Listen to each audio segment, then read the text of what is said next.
Hello again from my front porch. I just literally walked in the door here at my house, and so I'm literally just coming out to my front porch. There was a story that I just had to tell here. Now I did post it on my personal Facebook, but I wanted to include it on an episode of the front porch just because I thought it was a tremendous story, and I'm sure it's not unique to what I saw. I'm sure this story and variations were repeated all across the country today, but I wanted to share with you my personal experience because I thought it was an excellent one. I was down in Houston, Texas, and was at the airport with the airport this morning to fly back home. And I'm sitting there in the airport in the boarding area, waiting down my flight. And the time arrives for when the first of the planes struck the first tower at the World Trade Center on 9/11/2001. Today, of course, being the 18th anniversary of that tragic day, and the events that unfolded after that. But if you've been to an airport, you know what they sound like. They're noisy, busy places. Sound system. There's always announcements and music and promo ads, and whoever the local politicians are saying that their city is the greatest and their airport's the most amazing and blah blah blah, all that kind of stuff. But as we hit the moment in time where the first tower was struck by the plane, over the airport sound system, throughout the entire facility, the only thing that you heard was an announcement requesting a moment of silence in remembrance of the 3,000 people who lost their lives on 9/11. And then nothing. And then thank you, and then some other things are said. But when that announcement was made, first when the guy is talking, people are talking. They're ignoring it because that's what we do. We don't actually listen to the announcements at the airport. But people started to clue in to what was being said, and when he asked for the moment of silence,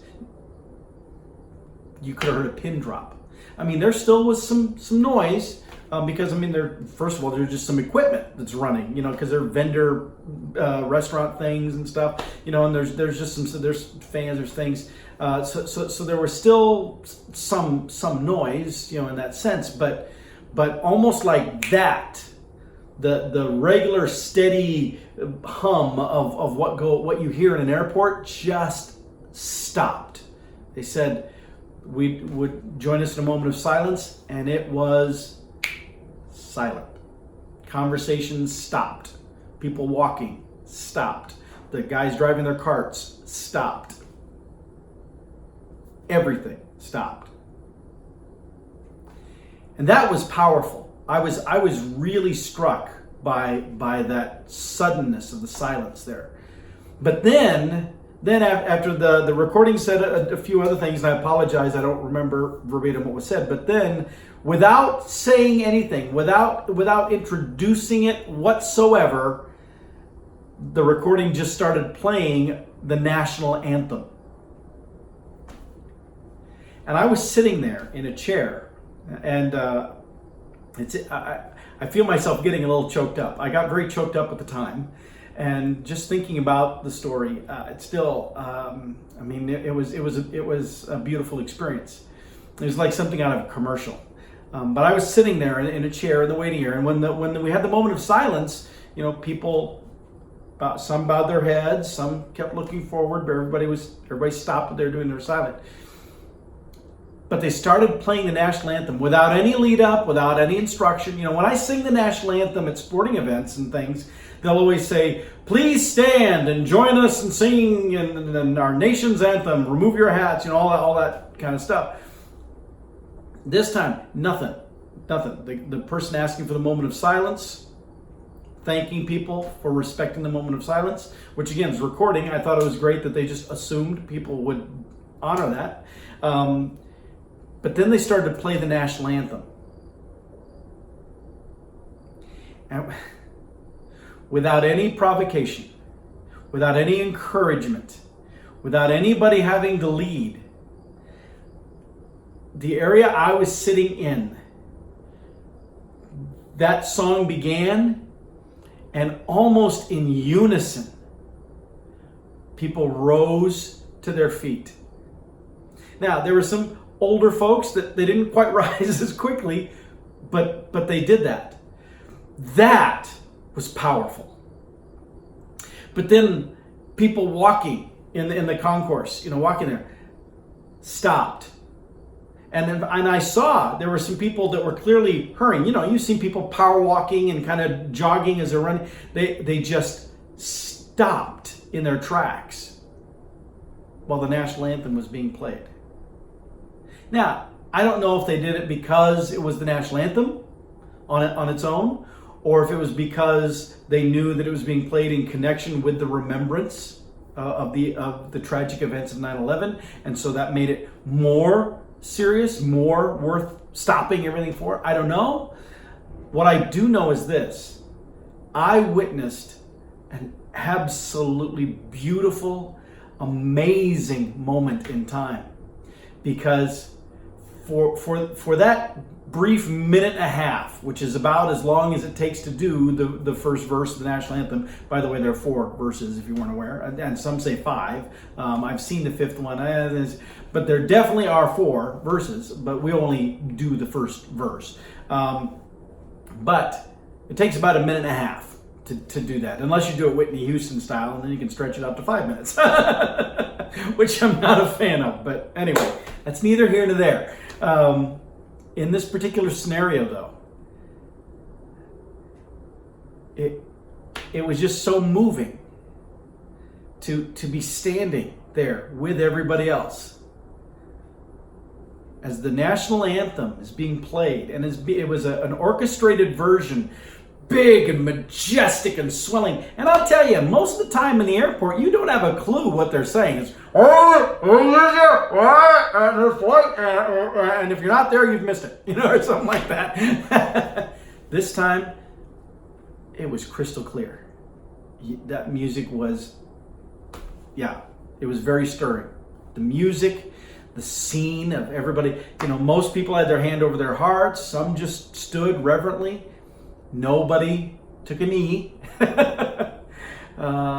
It was amazing that in that brief little moment, whatever the stories were of all of us in that airport, and there were as many stories as there were people, whatever the difference represented were in that airport, and there were as many differences as there were people. Whatever baggage we walked in with, and not just the physical rollaway kind, but the internal kind, whatever was unique about each of us that we might have normally butted heads about or argued over, didn't matter. For those few moments, everybody was an American. Everybody honored those lives lost. Now, I can't find anything good about 9/11. People say, look for the silver lining. There is no silver lining to 9/11. But I will say this. I think it is great that even now, as we approach nearly 2 decades after that tragedy, we really haven't forgotten. And we still respect and honor those poor, unfortunate individuals that were in harm's way that day. Some of them by choice, as they attempted to, on that United flight, which I was on a United flight today too. But those who attempted to take back their plane and prevent it from being used as the other planes had been used. But still, they were heroes. Well, whether they tried to retake the plane or not doesn't matter. Every one of those individuals, they were victims, but they were also heroes. And it is very, very important that we never forget. And I'm not saying this as a means of pushing an agenda of xenophobia or any of those kind of things. I'm specifically just saying good people lost their lives. unnecessarily, without anything that they did. It was a huge national tragedy, and I was just very moved at the respect and the honor shown to those individuals today and shown to our country. You know, America, I've said it many times, and I'll say it many more times. America is not perfect. We have our flaws, we have our problems, we have our issues that we need to deal with.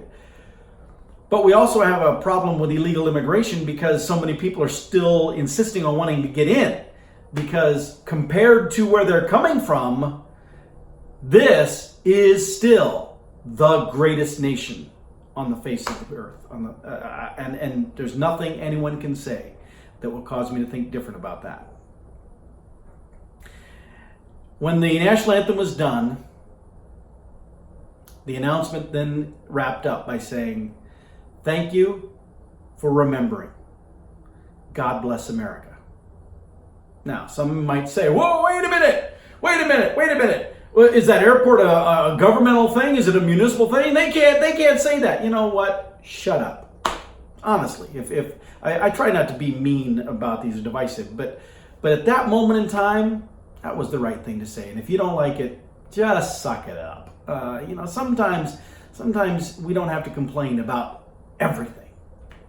In that moment, it was an absolutely beautiful way to end it. And you know what? I'm going to end this episode the same way. Flawed as our nation may be, as many issues as there might be, I still say, God bless America. And those 3,000 souls who were lost on 9/11. With that, I'll see y'all next time from my front porch.